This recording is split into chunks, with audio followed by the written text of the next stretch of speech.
The truth about upper body strength for shooting. So a lot of us, when we're young, we think, oh, I can't do any upper body, it's gonna ruin my shot.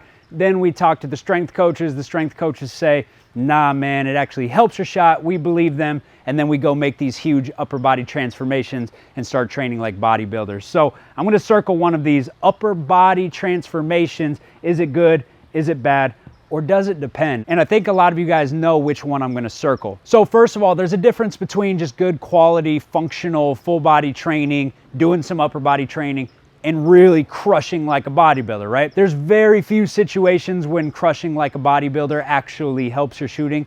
A lot of times it's gonna hurt. I'm a big believer that it actually depends on your game. It depends on your shooting form. So a lot of two motion shooters do well when they add a lot of upper body strength. So think about a Jordan, think about a Kobe, think about anybody that gets here and they have a set point, a Ray Allen, they have a set point. And so all the energy that they put into the floor doesn't go into the ball, it goes into the jump.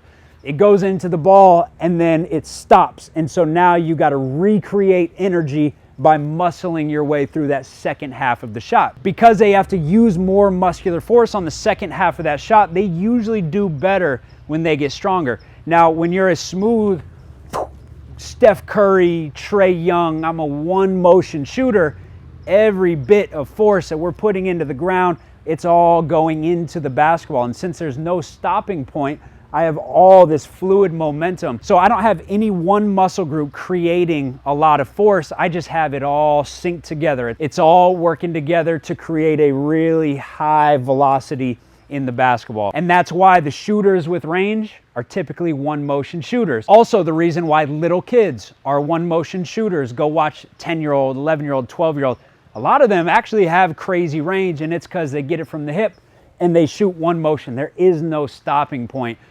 Female athletes are typically better one motion shooters. And then of course, like I mentioned, your Trays and your Stephs. Now, when you're a one motion shooter, I truly believe you got to be really careful with upper body training. Now, we're still going to do it. I still do upper body training for every basketball player, but I don't want you putting on a lot of upper body strength in a short period of time. So if I'm making a visible big upper body transformation in a year or 2 years, I think we're in trouble. And that's because when you add a lot of muscular force to the already smooth mechanics where we already have a really high ball velocity just based on my mechanics, now you have to really soften up the force. So a lot of times you start seeing a lot of high school kids, right? When they go crush in the weight room with their high school team, a lot of times you start to see them transition to like this two motion shot. They develop a hitch, and the hitch is their subconscious process of adapting to that new strength, because they know that they can't create this high ball velocity with the fluid one motion with all of this new upper body power.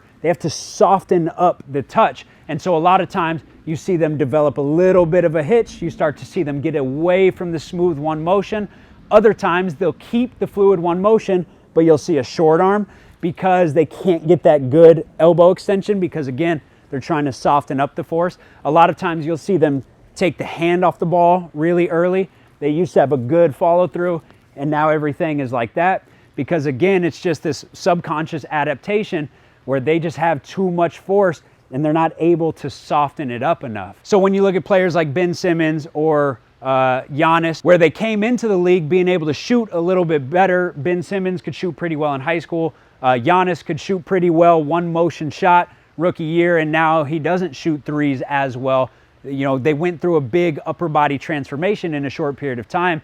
Now you got to weigh out your options. This is where it becomes really important to be self-aware about your game, because that upper body mass is helping Giannis when he's getting through his Euro steps, he's going through the lane, he's banging, he's playing bully ball. So maybe the upper body mass that he added is a net positive. I don't know. But I do believe if you were like a Steph or a Trae Young and then you just went and got super swole in a year or 2 years, you would see some changes to the shot, and it probably would mess with their touch and hinder their overall game, because they're not going to play bully ball either way. If they lose their shot, they lose their game. So to wrap it up, be self-aware. Who are you? What type of shooter are you? If you're a one motion, just know we can train upper body, but you're going to have to build probably at a slower rate and probably make a transformation over a longer period of time.